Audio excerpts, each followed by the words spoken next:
Boa noite a todos. É com muita satisfação que a gente vê essa sala cheia aqui na SBEM hoje. Então, em nome da diretoria da SBEM-RS, eu agradeço a presença de todos.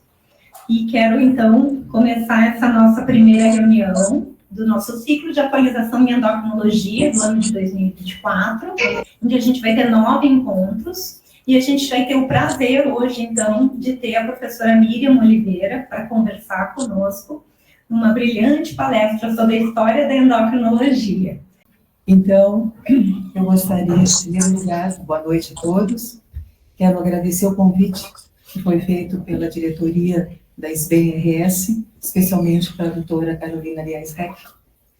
E quero, já de antemão, parabenizar a todos os novos endocrinologistas e desejar que todos eles percorram um caminho pavimentado de conquistas profissionais. Vocês sabem que eu tenho um componente assim, de coragem um pouco hipertrofiado, porque realmente conversar hoje, no meio de tanta gente que sabe tanta coisa como eu sobre a história da endocrinologia, é se arriscar. Mas vamos lá, e qualquer incorreção que eu aponte, por favor, me corrija. Tá? Bem, nós vamos conversar sobre os primórdios, não é exatamente sobre a história da endocrinologia, é sobre os primórdios. Porque a história da endocrinologia se desenvolveu muito, hoje nós temos N serviços espalhados pelo Estado, o número de endocrinologistas aumentou muito e não é possível abraçar numa sessão a história da endocrinologia. Então, nós vamos falar principalmente sobre os primórdios e sobre os pioneiros. E sobre os pioneiros, foi feito um recorte aleatório, como vocês vão ver, dos primeiros 40 anos, que englobam até os formados em 1980, né? Que o tempo passa. E a gente só mais tarde olha para trás e vê o que aconteceu. Esta foto que vocês estão vendo é da Santa Casa, do ano de 1940, e vocês logo vão ver por que, então, que ela está aqui. Nosso roteiro tem uma brevíssima introdução, depois nós entramos no início da endocrinologia, com os primeiros serviços, e também uma menção à endocrinologia pediátrica, à SBEM-RS e à Academia de Medicina. Quanto às origens da endocrinologia, essas origens são recentes, relativamente recentes, porque apesar do conceito de secreção interna, que é a alma da endocrinologia, ser de 1855, o termo hormônio, ele é do século XX, de 1905. Bem, a Endocrine Society, ela iniciou em 1916. E já em 1917, houve o primeiro meeting. E a publicação do periódico Endocrinology, que temos até agora. Só em 1941, houve o primeiro número do Journal of Clinical Endocrinology, e em 1950, a primeira edição do nosso grande livro-texto, que é o Williams Textbook of Medicine. Esta foto foi tirada em 2014, num evento da Endocrine Society, onde havia uma grande linha do tempo e a celebração de um século de endocrinologia. Então, é essa a idade que nós temos. Como foi no Brasil? Muita semelhança com as datas de lá dos Estados Unidos. A partir de 1910, já surgiram publicações nacionais, né, sobre doenças endócrinas. O que se considera o primeiro livro nosso de endocrinologia é o Doenças das Glândulas de Secreção Interna, escrito por Oscar de Magalhães. Isso ocorreu em 1923. Em 1938, tivemos já o primeiro Congresso Pan-Americano de Endocrinologia. Em 1950, a fundação da SBEM Rio de Janeiro. Vocês devem imaginar que naquela ocasião houve alguns pequenos embates em São Paulo, e daí, 4 anos depois, foi fundada a SBEM nos moldes que a SBEM tem hoje, agregando, na ocasião, 7 regionais, das quais o Rio Grande do Sul já fazia parte. Tá? Então, Rio de Janeiro, São Paulo, Paraná, Rio Grande do Sul, Pernambuco, Minas e Bahia.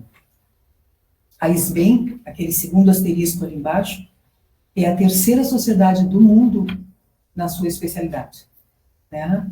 Ela conta com mais ou menos 3.500 sócios adimplentes, números de março de 2023. Tá? Então, 3.500 sócios aproximados.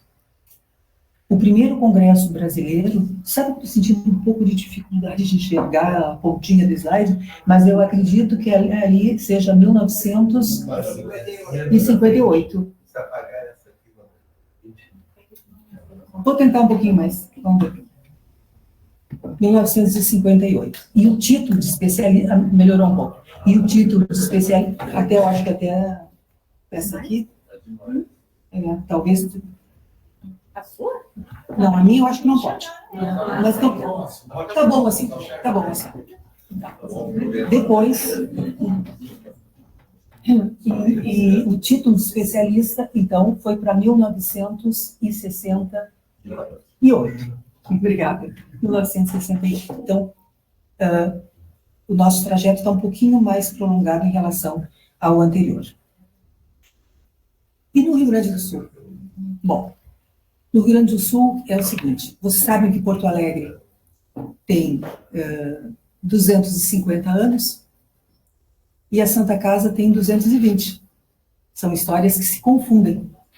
E a Santa Casa foi o único hospital da cidade por décadas e décadas. Bem, e quando começou a URGS, ainda não era URGS, quando começou a URGS, 1898, o que tinha de profissionais para ensinar medicina trabalhavam em âmbito hospitalar na Santa Casa. Como hospital de clínicas, ele começou a funcionar na década de 70, vocês vejam que toda a formação das especialidades, não apenas da endocrinologia, ela tem a sua raiz na Santa Casa, necessariamente, porque não havia outro lugar de formação docente. E de assistência hospitalar também não, porque foi mais ou menos essa virada de século que foi formado o Hospital Militar, que mais tarde ainda, quase em 1940, que surgiu o Sanatório Parque Belém, que também foi um hospital muito importante, mas assim, em termos de hospital geral, reinava absoluta a Santa Casa. Bom, e na Santa Casa, o pioneiro da endocrinologia foi o Dr. Maurício Seligman, que teve a coragem de fazia medicina interna, mas se especializou em diabetes. Ele, inclusive, tinha uma enfermaria, né? A enfermaria 27, trabalhava na 27, onde tinha 7 leitos específicos para tratamento de pacientes com diabetes. Bem, isso nos anos 40. Por isso a foto da Santa Casa nos anos 40.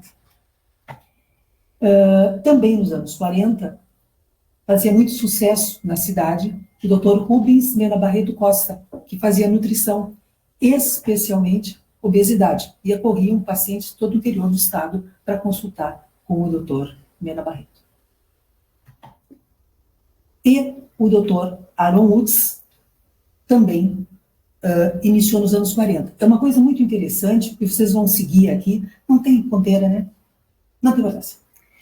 Vocês vão ver aqui que os 3 principais dessa época, o Dr. Aaron Woods, o Dr. Henry Wolff e o Dr. Walter Zelmanowitz, eles eram contemporâneos no curso de medicina. O Dr. Woods era 2 anos mais que o Dr. Wolff, mas eles estavam parelhinhos ali.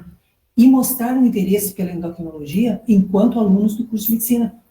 Enquanto alunos, foi que o Dr. Aaron Woods começou com o seu laboratório, E logo depois, nos anos 50, se dedicou à endocrinologia ginecológica e mais, a seguir na vida, a sexologia.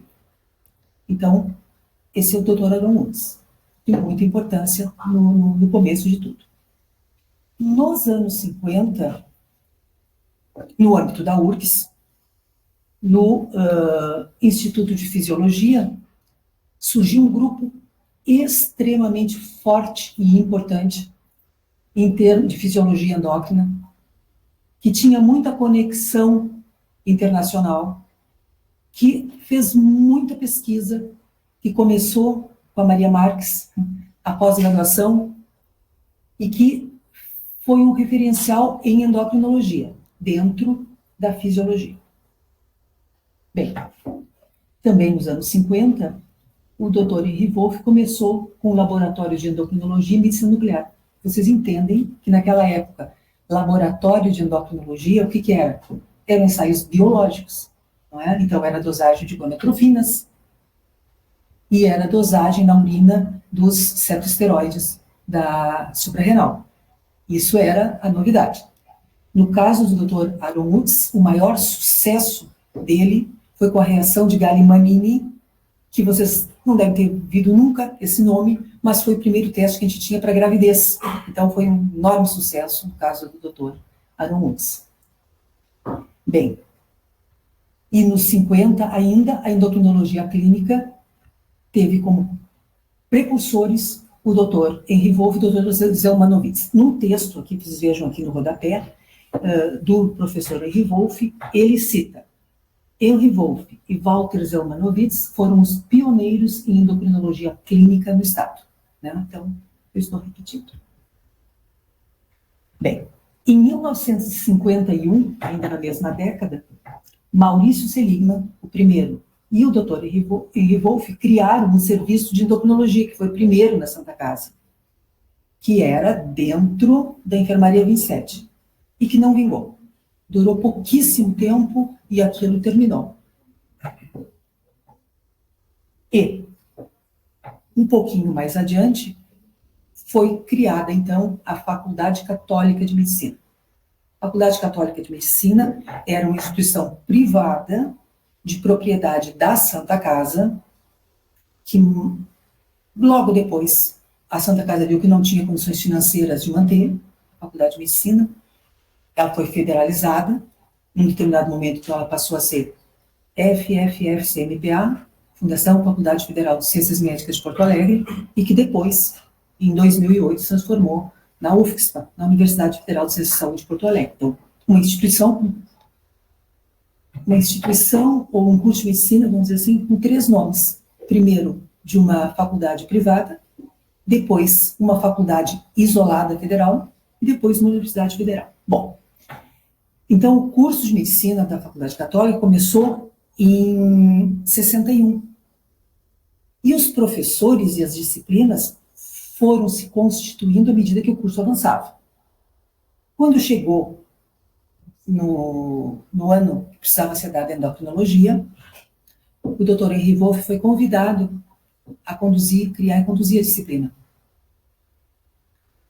Ele aceitou e logo depois, meses depois, claro, a faculdade era da Santa Casa, a Santa Casa cedeu uma enfermaria para endocrinologia, que é o serviço que existe até hoje.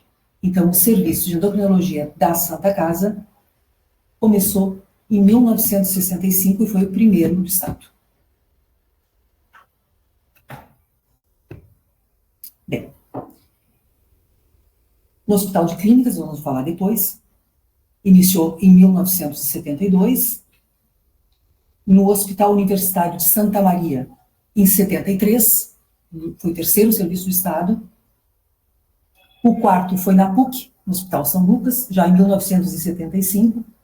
E no final dos anos 70, isso aqui é muito interessante, porque eu até hoje não consegui descobrir qual é o marco do início da endocrinologia no Conceição. Eu já perguntei para muita gente, inclusive para pioneiros de lá, e eu não consigo esse ano. Alguém de lá vai ter que resolver essa questão em algum momento. Tá? Mas no final dos anos 70, o Hospital Nossa Senhora da Conceição. Isso já vou falar, mas o ano eu não falo porque eu não sei. 77, por aí. Tá, sim, pode ser. Precisamos saber se foi 77, 78.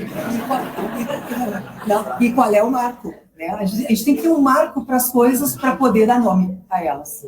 Tá. Então, esses foram os 5 primeiros. Bom, eu vou falar um pouquinho de cada um deles.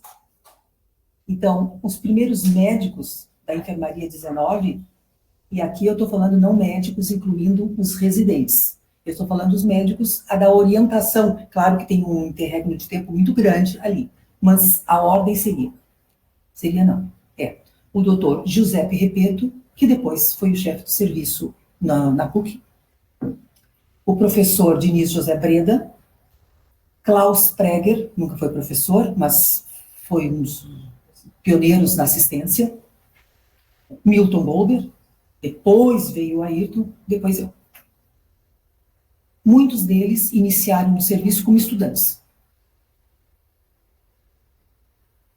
Bom, esta foto o pessoal da Santa Casa conhece, é uma foto bonita de a gente ver, evidentemente, né, quando a gente fica velho, olha como a gente quando era jovem e gosta de ver. Então, é o seguinte, nós temos aqui o primeiro à esquerda, o Dr. Klaus Preger, tá? O segundo é o Ayrton, o terceiro o Milton, tem um espaço ali, depois vem o Breda e eu a pontinha aqui embaixo. Vocês veem? Ali naquela pontinha, você só veja o que é ironia, o que é o destino, né? A ironia. Eu já era professora há 5 anos, porque a foto é de 84 e eu entrei em 79, né? Então, esses aí são, só falta um, daqueles que eu mostrei na lista, só falta o doutor Repetto. Os outros estão todos aqui representados. Bom, esta foto é de 1995, quando o serviço festejou 30 anos, tá? Começou em 65, 95, a festa dos 30 anos. Todo mundo muito circunspecto ali, o Breda, eu, olha o que parece aquela roupa, o Breda, eu, o doutor Henry Wolff, o Ayrton e o Milton. Bem, nesse dia, teve um evento científico, né? Sempre tem os eventos científicos. Nesse evento científico, vocês vejam aqui na mesa, Dr. Oscar Pereira, que era o diretor da FFCMPA, da faculdade. No lado, Dr. João Polanzik, que era o diretor da Santa Casa. Da Santa Casa. Ao lado, o Dr. Henry Wolff, que era o chefe de serviço. Eu não era nada. E depois, no ladinho, está o Mauro, mas o Mauro está em alguma representação que eu acho que ele devia ser diretor, ou assim, do departamento de endocrinologia. Eu não tenho certeza. Mas tu estavas numa... Tu deve ter sido palestrante, mas para estar na mesa tu tinha alguma representação. Isso mesmo, pode ser. Maravilha. Então, vocês vejam que foi um evento relativamente importante, porque compareceram autoridades de vários locais, várias instituições. Como está hoje constituído o serviço? Somos 6 professores à esquerda e mais uma série de preceptores à direita. E o serviço, hoje, e há um bom número de anos já, é chefiado pela doutora Carolina Leães Reck. Bom, essa foto ainda é do nosso grupo, foi tirada em 2022, quando nós fizemos uma reunião dos ex-residentes, e estamos os 6 aí. Lenara Golber, Carolina, Ayrton, eu, Érica Meyer, Júlia Pereira Leme. Agora vou comentar ainda nesse serviço sobre a residência médica. A residência médica iniciou em 69 com Jussara Zanini Castro. Até 2023, nós formamos, sabem que essa história de dizer até 2023, teve um dia que minha filha se revoltou e disse, mas o que é isso agora? E que tu fala 2022, 2023, não sei o quê, né? Mas um hábito que eu peguei para encurtar a fala de cortar os números, então, 2023, obviamente, né? 2023. Até esse ano, formamos 102 médicos residentes em endocrinologia e 6 em endocrinologia pediátrica. E eles estão esparramados, sendo que a metade está em Porto Alegre, a metade da outra metade está no interior do estado, e a metade que sobrou estão fora do estado. E isso está faltando um ano, mas a proporção, ela se mantém. Aqui nós temos a galeria dos nossos ex-residentes. Eu quero destacar 3 que são muito foram e são até hoje muito especiais para mim. O Sérgio Almeida, que é a primeira fotinho lá em cima. A Maria Inês, que é a segunda fotinho, que ambos foram meus R2. Tinha outros R2. Mas eu não tenho a foto. Depois o Ayrton Golber, que foi meu R1. Também teve outros que não tenho a foto. Eu queria dizer para vocês que é uma luta conseguir fotos. É uma luta. É muito difícil. Principalmente no que dia de época. Claro. Aquilo era outra era. Aquilo não era outra, era outra era. Não tinha selfie. Não tinha selfie. Por exemplo, nessa reunião, eu consegui, eu acho que mais umas 4 fotos das que estão faltando, mas fotos de agora das pessoas. E daí eu estou resistindo a colocar, porque eu quero achar alguma coisa antiga. De alguma maneira, isso um dia vai ter que acontecer. Mas é muita gente bonita, muita gente que voou. Vocês vejam, a Maria Inês fez uma brilhante carreira internacional, não é? É um destaque. E tem mais algumas pessoas aqui que têm postos muito interessantes, muito importantes para a endocrinologia, e a grande maioria são profissionais de muita qualidade, que estão fazendo uma assistência da qual tem que se orgulhar. Muito bem. A última foto de serviço, eu trouxe em homenagem ao Dr. Henry Wolff. O Dr. Henry Wolff, ele faleceu em 2014, e nessa foto de 2007 ele está junto com o Dr. Milton Golber. Muito bem. Sobre o serviço de endocrinologia do Hospital de Clínicas de Porto Alegre. Ele iniciou, então, em 1972, sob a chefia de Walter Zelmanowitz, que também criou o serviço de medicina nuclear, pioneiro nas 2 áreas.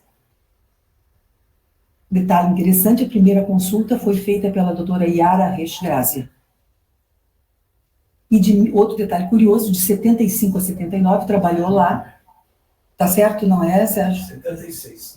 76. Só 2 anos? 76 e 79.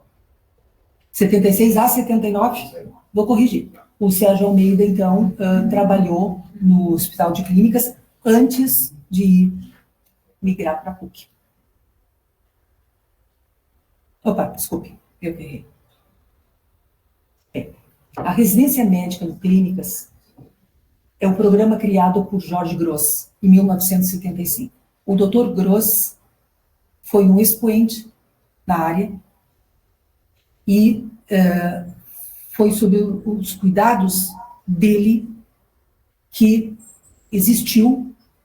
se criou e existiu o início da pós-graduação e da pesquisa em endocrinologia. Foi uma figura ímpar da nossa área. Os primeiros médicos residentes formados, então, assim que foi criada a residência, estão ali nomeados: Caramês, a Regina, o Balduino, outras pessoas em sucessão. O Mauro não foi o primeiro, mas sem dúvida nenhuma um pioneiro e de muita importância naquele contexto, depois vou mencionar. Então, esses foram os primeiros. E o próprio Mauro me confirmou essa nominata naquela data que eu coloquei ali. Os primeiros professores de lá, de clínicas, de endocrinologia, foram, então, Dr. Gross, O Sisson, que depois foi para São Paulo, honestamente eu não tenho hoje notícia do Sisson, acredito que esteja lá. Sim. Ó, há décadas. Pelo menos 20 anos, talvez mais. Sim, mais, né? Eu já estou perdido, esse negócio de década já não tem mais. Tá. Depois, a Tânia Weber Fulaneto, que eu acho que está aposentada. Está aposentada. A Helena Schmidt, que eu acho que está nativa. A Polimara, que está nativa. O Mauro. O Rogério Friedman.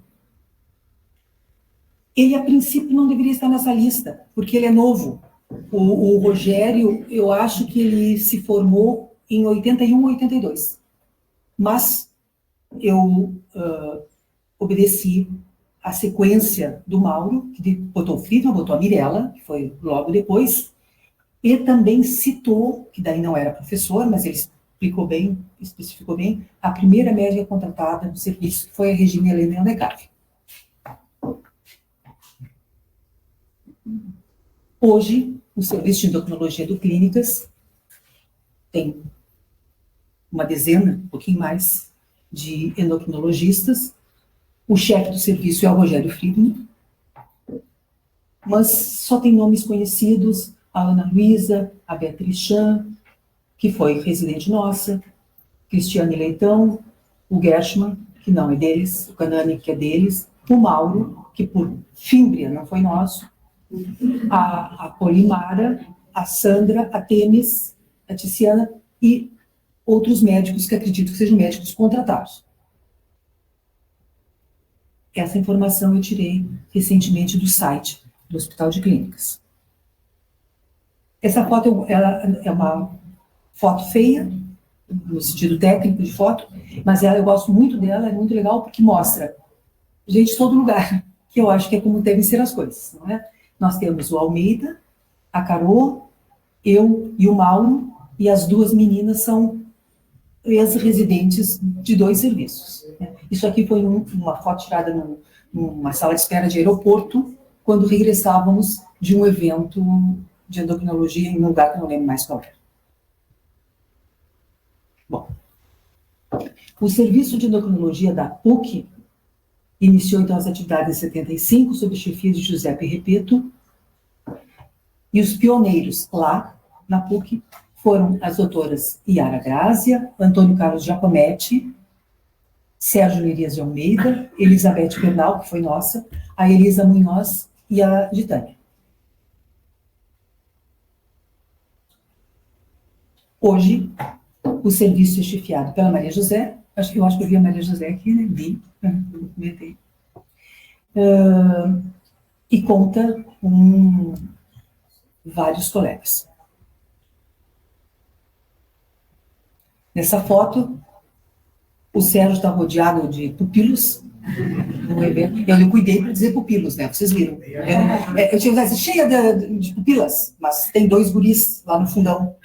Então, cheio de pupilos rodeando ele. Esta aqui, sim, com pupilas eu trouxe. Não foi de novo por causa do Almeida, mas eu trouxe por causa da Maria José, atual chefe de serviço. Aqui uma foto com ele em 95. Quanto tempo, Sérgio? Quanto tempo? Tá. E essa, para também, não, só um pouquinho. Só um pouquinho. E essa daquele mesmo evento dos 30 anos que eu trouxe porque eu queria mostrar o Dr. Jorge Pasculin, que é o terceiro ali na fila, que ele é de formação endocrinologista, mas depois é um dos primeiros geneticistas clínicos, não é? E ele foi o nosso residente número 27. Todo mundo que é nosso residente tem número. Eles se matam para saber qual é o número de quem. Sempre que possível eu escondo, mas eu tenho a lista direitinho do número deles. No Conceição... eu vou dizer uma coisa mais interessante para vocês aqui, por causa do Jorge, que eu lembrei agora que eu não tinha mencionado. Quando começou a disciplina de endocrinologia lá na Santa Casa, não era disciplina de endocrinologia, era disciplina de endocrinologia, nutrologia e genética médica. Por quê? Porque, claro que não existia curso de nutrição. O curso de nutrição é da década de 80, tá? Não existia. Então, nós, os endocrinologistas, fazíamos as dietas. Eu fico arrepiada falando com vocês. A gente calculava, pessoal, tudo direitinho. A pessoa tem tal peso, ela precisa manter o peso, aumentar ou diminuir. Ela precisa X calorias diárias, mas tem que aumentar o peso, tem que acrescentar tanto ou diminuir tanto. Precisa ter os princípios imediatos, hidrato de carbono, proteína, lipídios, X%, X%, X%. Daí, transforma tudo isso em gramas, depois transforma as gramas em porções e depois ensina o paciente. Então, os endocrinologistas daquela época aprenderam a fazer isso. Hoje não fazem mais porque são proibidos. Mas nós, os raiz, sabemos fazer isso aí. Sim. Da geneticista que foi Miriam Marques Mendes.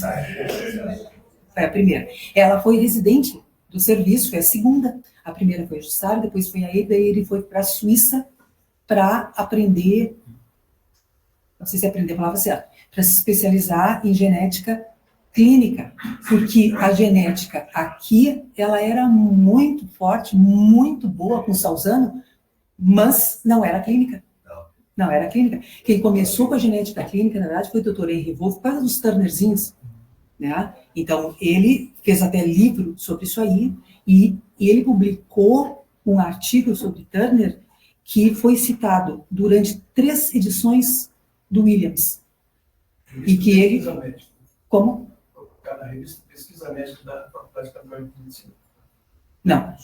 Me desculpa. Não. O que está na pesquisa médica não é nem o da picada de cobra que dava hipopituitarismo, que ele diz que foi o primeiro do mundo e que foi publicado em uma revista internacional, né? Mas os Turnerzinho, não está na pesquisa, porque é muito anterior, você nem sonhava com pesquisa médica.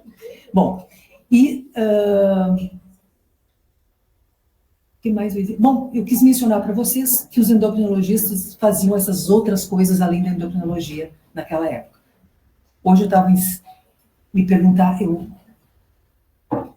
tinha uma acromegálica no ambulatório e eu estava ensinando os guri pequenos, 3º ano. Daí eu fui dizer para eles como é errada todas essas fotos que a gente que tiram a mão do médico atendendo e mais a mão do acromegálico, porque não é assim que se faz foto, porque tem que fazer do mesmo sexo, da mesma altura, para poder comparar a mão, etc. Daí eu peguei um guri da 3ª série e disse, me mostra tua mão. E eu fui uma coisa que eu queria, não lembro, que comparar com o acromegálico, daí eu olhei para ele e disse assim, pá, tu tens uma linha simiesca incompleta. Daí todos ficaram com os olhos assim, desse tamanho olhando. Daí eu fui explicar para eles o que eram os dermatoglifos. Porque eles vão morrer sem saber o que é dermatoglifos, porque se perdeu no tempo. Né? Mas, enfim, isso aí era a genética. Tá. Tudo que se a gente for fazer a lista agora de tudo que se perdeu, santo Deus, nós vamos rir as gargalhadas. E é uma lista muito extensa. Nossa Senhora da Conceição. O início das atividades, então, foi no final da década de 70, e ele era chefiado por Nelson Seligman, sucedido pelo Balduino. Que é outra pessoa que explodiu como diretor-presidente hoje do Instituto da Criança com Diabetes, da qual eu vim descobrir, que eu não sabia, que a Maria Inês é diretora também. Descobri que ela e o Bruce estão na diretoria. Bom, então, os pioneiros lá na assistência e em endocrinologia foram o Ayrton, Fernando Azambuja Filho, a Iracema e a Maria Amélia. Hoje, continuam os primeiros, com mais a doutora Kátia Souto, o Fábio, Lucas Marquesan. Lucas eu não conheço. Claro que essa lista, vejam bem o asterisco ali embaixo, excetuados o Instituto da Criança com Diabetes e excetuado a endopediatria, que depois eu vou mencionar que isso também tem. Tudo bem. Em Santa Maria, quando foi o 3º serviço, então, criado por Luiz Alberto Fontoura Pereira, os pioneiros foram Troian, Maria Sequela, Silvia Liner, Londelo. Silvia Lundeiro.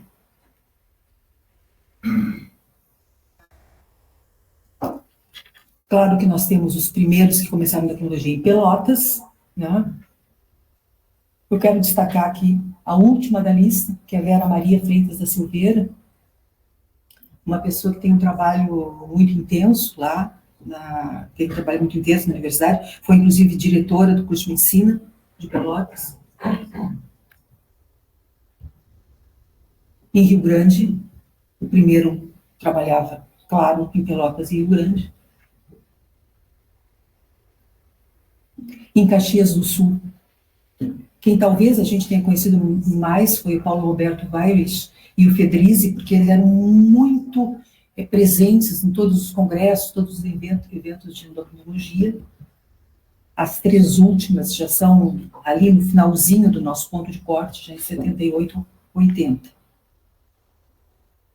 Mas temos alguns colegas que não são ligados a serviços, né?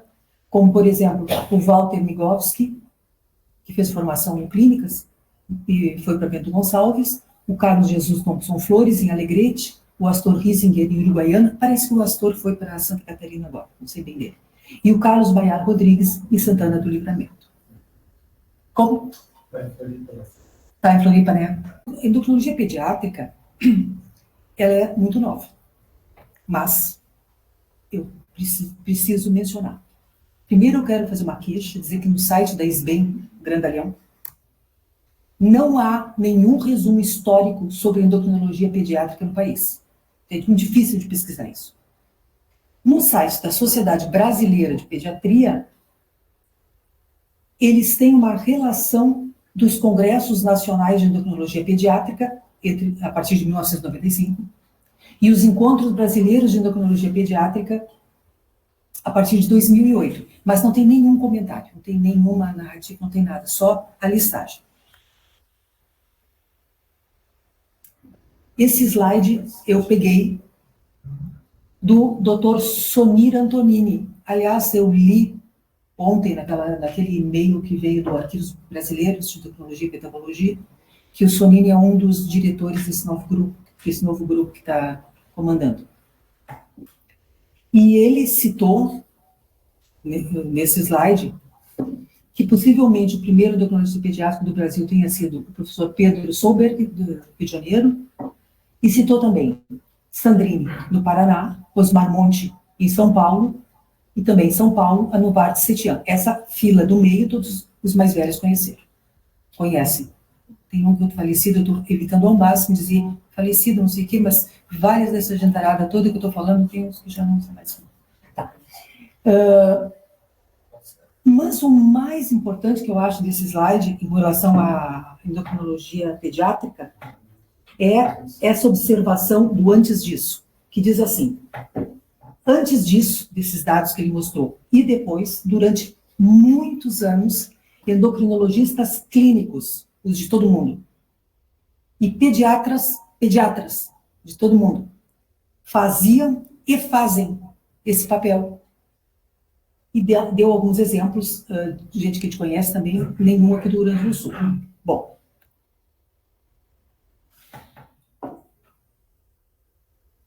Bom, sim, eu queria fazer o seguinte comentário. A residência em endocrinologia pediátrica é da década de 80. Mas a primeira prova do CAEP, do Certificado de Área de Atuação, foi em setembro de 2001. E o que aconteceu? Nesse começo de 2001, a união das sociedades da SBEM e da pediatria abriu uma janela no Brasil para aqueles endocrinologistas gerais que tinham experiência com endocrinologia pediátrica para se candidatarem a ter o título. Então, tinha uma série de requisitos, tinha que ter publicações em endocrinologia pediátrica, tinha que estar associado a um serviço de endocrinologia pediátrica hospitalar, uma série de coisas, e depois fazia um teste, acredito que mais simplificado. Bom, eu fiz isso, coloquei ali o meu papelucho, que, então, eu ganhei o certificado de atuação em 2001, tardiamente, porque certo que eu já não estava mais fazendo isso. Mas por que eu estou trazendo esse dado? Para dizer para vocês que tem alguns endocrinologistas daqui, como em todo o Brasil, poucos, que têm sem formação específica, nem em pediatria, e nem fez residência, sem residência em oncologia pediátrica, tem o título às custas deste mecanismo que foi disponibilizado uma única vez na vida, evidentemente, e que, na verdade, eu não sei dizer o número dos que obtiveram. Tu tens também?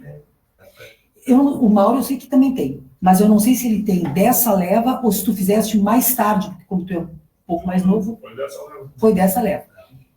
Poucos fizeram. O Breda fez nessa época. Né? Poucos fizeram. Bom. Foi definido pelas sociedades, né? Os critérios, todos. Isso. Eu já não me lembro direito, mas sei que não era assim, só se autoproclamar, não era assim. Tinha que provar que atendia na pediatria. E eu, como eu fazia as avaliações de toda a pediatria, as avaliações endócrinas da pediatria do Conceição, perfeito. e ao mesmo tempo estava querendo montar um serviço da criança, eu achei por bem fazer, para depois não dizer que não tinha o título, né? Então, Exatamente. Não me considero pediatra. Sim. Não, nós não somos, né? Mas trabalhamos muito nisso em endocrinologia pediátrica e publicamos nisso e aprendemos muito isso aí. Bom, então, quem são os pioneiros da endocrinologia pediátrica?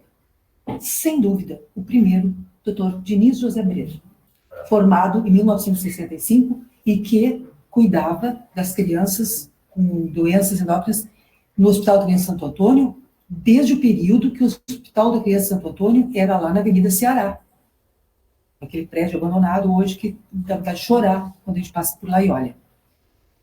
O Hospital da Criança Santo Antônio funcionou lá por 49 anos, quase 50 anos. E quando ele veio, então, para o Santo Antônio, ali no quarteirão da Santa Casa, que foi vendido, que teve outro fim, e aí que houve a separação rigorosa entre os atendimentos pediátricos, que só poderiam ser feitos no Santo Antônio, e daí nós nunca mais atendemos em termos de ambulatório na Santa Casa, dos adultos, as crianças. Bom, a doutora Marlene Dockhorn, formada em 67, e que trabalha até hoje, em Santa Maria, a Regina Elnecave, formada em 76, e que cuidava, que eu saiba, ela só cuidava de crianças no Hospital de Clínicas, e o Edmundo Kreisner, que era, apesar de também atender endocrinologia de adultos, era o responsável pelos casos de crianças no Presidente Vargas. Eu vou mencionar o nome da Cristiane Kopasek, apesar de ela ser novinha, ela é formada em 2001, porque ela é muito ativa e junto com um pequeno grupo ela criou o Comitê de Endocrinologia Pediátrica na Sociedade de Pediatria do Rio Grande do Sul e foi sua primeira presidente em 2007. E também trabalha muito no SIG, de Endocrinologia Pediátrica, que é aquele sistema de telemedicina da RUT. Né? Ela foi formada pela Regina. Sim. Bem, para fechar a parte pediátrica, esta foto é de 2018, quando, por iniciativa das doutoras Liliane Herter, que faz endocrinologia da adolescência, e a Cristiane Kopasek, que está à esquerda dele, houve então uma homenagem ao Dr. Breda. O Dr. Breda agora está fazendo um ano que faleceu. E ali nós temos as outras pessoas, são as pessoas do nosso serviço. Essa homenagem foi no Anfiteatro Gerdau da Santa Casa. Nesta foto, eu queria mostrar a doutora Dockhorn, de Santa Maria, que é aquela de blusinha branca com listinha preta, numa homenagem que ela recebeu da Sociedade de Pediatria. Nesta aqui, a Regina Helena Elnecave, sentadinha, ali ao lado das orquídeas. E aqui o Edmundo Kreisner. Essa eu trouxe porque é a primeira endocrinologista pediátrica formada pelo nosso grupo da Santa Casa, que eu tinha dito anteriormente que já são 6 formados. E hoje existe serviço de endocrinologia pediátrica no Clínicas e no Conceição. Carolina Petri. Os 2 últimos slides. Este aqui, eu queria fazer uma menção à SBEM-RS. A SBEM-RS, ela foi fundada lá, quando eu mostrei no primeiro slide, 1958. O Dr. Henry Wolff foi um dos fundadores, mas se perdeu tudo de documentação de muito tempo do Departamento de Endocrinologia em função de uma tal inundação que houve na MEIS. Se perdeu tudo. E a SBEM-RS, então, ela é originária do antigo Departamento de Endocrinologia, que houve várias especialidades numa sucessão de departamentos para inícios de sociedades, né, regionais. Então, ela foi constituída juridicamente, SBEM-RS, em dezembro de 2000. E possui, dados fornecidos pela secretária do SBEM-RS, 337 sócios ativos em dezembro de 23. Tá? Então, nós somos mais de 300 aqui no estado. Só um pouquinho. Mais de 300 sócios ativos. Mas nós sabemos que tem sócios inadimplentes e não sócios. Né? Então, nós somos muito mais. Tá. Finalmente, uma palavrinha, daí vocês levem em consideração os meus interesses pessoais,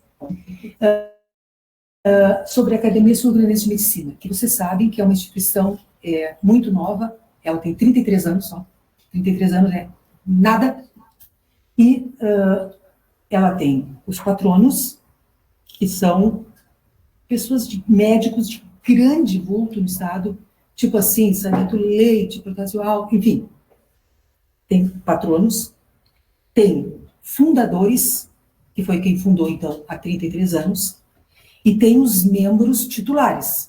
Membros titulares, depois tem os eméritos, que pedem para sair, honorários correspondentes. Honorário correspondente é 2, 3, não importa. Então, não importa sim, mas quer dizer, numericamente são muito poucos, né? Numericamente muito poucos.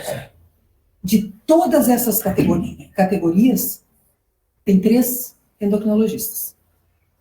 Como patrono, Maurício Seligman, aquele que foi o primeiro que eu mostrei. Como membro titulares, 2. Dr. Jorge Luiz Gross e eu.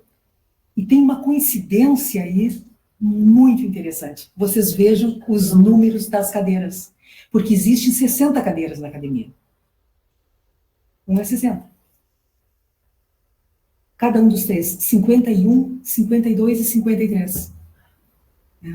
É coincidência.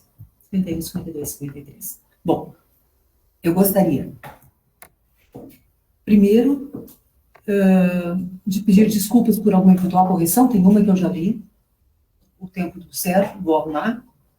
Se alguém identificou outra, me fale, né? Porque é importante, porque inundação eu não vou ter. Então, isso vai ficar para alguém. Então, tem que ter dados corretos. Primeiro. E, em segundo lugar, eu quero agradecer muito a paciência de vocês, de terem vindo aqui e de terem me escutado, conversado comigo. E se tiverem qualquer questão, me façam, que talvez eu saiba responder. Muito obrigada.